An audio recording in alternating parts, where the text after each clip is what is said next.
Well, hello there. How is everyone? I hope you're all well on this. What day is it? Sunday. It's Sunday. I've got Mrs. Harsh just reminding me what day it is because I can never seem to know on my own. But anyway, what are we talking about? We're talking about briefly. I'm doing a live later, by the way. I digress, but yes, join me tonight in the live. But this morning, we are talking about what is happening in Sydney, the Bondi mass murder, as they have now come forward and named the person involved. So, shall we have a quick look at what is happening there? So, here we go. This is the guy who did it.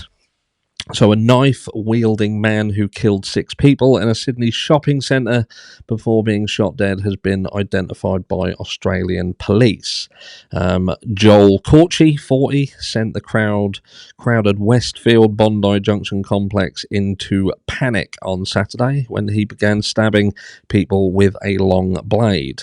5 women and a man died. Several others, including a baby, was injured. Authorities said the attack was most likely related to mental health. We'll stick a pin in that for a second. So related to the mental health of Mr. Cauchi. Or Cauchi, however we're saying that.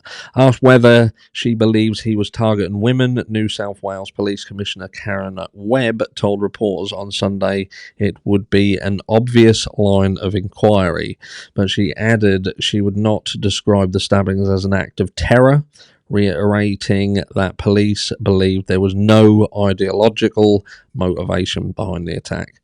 Mr. Cauchi was previously known to police but had never been arrested or charged in his home state of Queensland. He lived in itinerantly for several years and was first diagnosed with a mental illness at 17. So many years there of potentially an undealt with, adequately, should we say, mental health issue, Queensland police said. His family described his actions as horrific and said he had mental health issues since he was a teenager, in a statement released through Queensland police. The Cauchi family said, "We are absolutely devastated by the traumatic events that occurred in Sydney yesterday. Our thoughts and prayers are with the families and friends of the victims and those still undergoing treatment at this time. Joel's actions were truly horrific, and we are still trying to comprehend what has happened." Again, we'll stick a pin in that. She was only doing her job to protect others, and we hope she is coping all right. They added that they were in touch with the police and had no issues with the officer who shot Mr. Cauchi. Obviously, he lunged towards her, she shot, and he died at the scene. They did try and revive him. That attempt failed. Initial searches of a small storage unit Mr. Cauchi owned in Sydney had not shed light on a possible motive. New South Wales police said authorities said that they were still trying to notify families of the victims, noting 2 appeared to have no relatives in Australia. But the family of Ashley Good, the injured baby's mother, say she was among... but the family of Ashley Good, did I say that? The family of Ashley Good, the injured baby's mother, say she was among those killed. Witnesses have told local media that Miss Good desperately passed the infant to bystanders in the moments after she was wounded. And there is a picture there. We did briefly speak on this.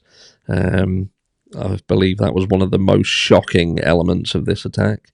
The mum got stabbed, and the mum came over with the baby and threw it at me, and I was holding the baby, one man told 9 News. The 9-month-old girl had overnight surgery and is currently in a critical condition and is in ICU, Health Minister Ryan Park told ABC News. Now, we certainly are hoping that she gets through this, but there is a long way to go. Miss Good's family said they were reeling from the terrible loss of Ashley, a beautiful mother, daughter, sister, partner, friend, all-round outstanding human, and so much more. We appreciate the well wishes and thoughts of members of the Australian public who have expressed an outpouring of love for Ashley and our baby girl, the family said in a statement on Sunday.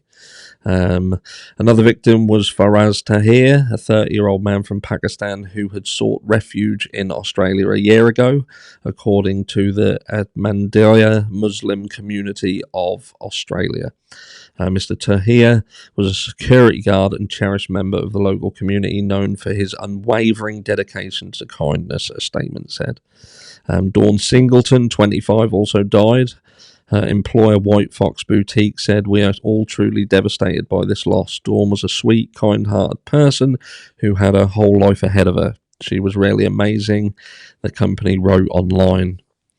Prime Minister Anthony Albanese said Australians were waking up to try to deal with the shock and trauma of what had happened, describing this attack as unspeakable and really just beyond comprehension. Mr. Albanese again praised the actions of a lone senior policewoman who confronted Mr. Cauchi and shot him dead as horror gripped them all.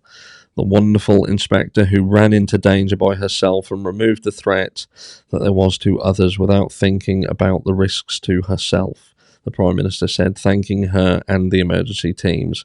Police identified her on Sunday as Inspector Amy Scott, adding she had no current plans to speak publicly about the incident. Others have also been heralded for their bravery, including a man clutching a bollard who was filmed staring down Mr. Cauchi on an escalator. Authorities said 9 people had been taken to hospital after the stabbings, and another 3 people had sought medical attention overnight. About 40 paramedics were initially involved in the response. The shopping centre in Sydney's affluent east remained closed on Sunday, and forensic investigators pored over the scene. By mid-afternoon, several hundred bouquets of flowers had been placed close to the entrance on Oxford Street. Many of those leaving tributes walked away in tears. Several volunteers in bright green vests marked mental health had been on hand to speak to anyone feeling they needed support. Among those laying flowers was Yvonne Russell, who had lived in the area for 35 years. "I'm shocked," she tells BBC. "It's very confronting and trying to process it. This is our backyard. We work Monday to Friday, then go shopping on Saturday. So it could have easily been us." Many world leaders have also expressed shock. The New Zealand leader Christopher Luxon said all New Zealanders were thinking of those affected, while UK Prime Minister Rishi Sunak said that they were in the thoughts and prayers of the British people. Pope Francis said he was deeply saddened by the senseless tragedy and offered prayers. King Charles added he and Queen Camilla were utterly shocked, and our hearts go out to the families and loved ones.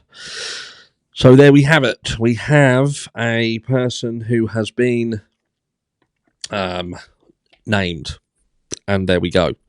He's been named, and again, this is what I thought many of us perhaps felt was a causation for this. Again, we've got mental health, something what we do speak about on this channel quite often, and yeah, it would appear that this was a gentleman who'd had issues for many, many years. It had gone untreated, or at least unremedied, and this is off the back end of it.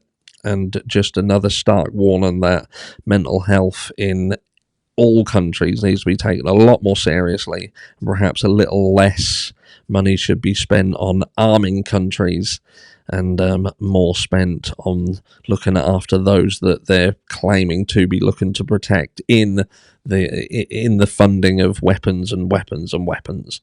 Let me know down below what you think, and I'll catch you all in the next one.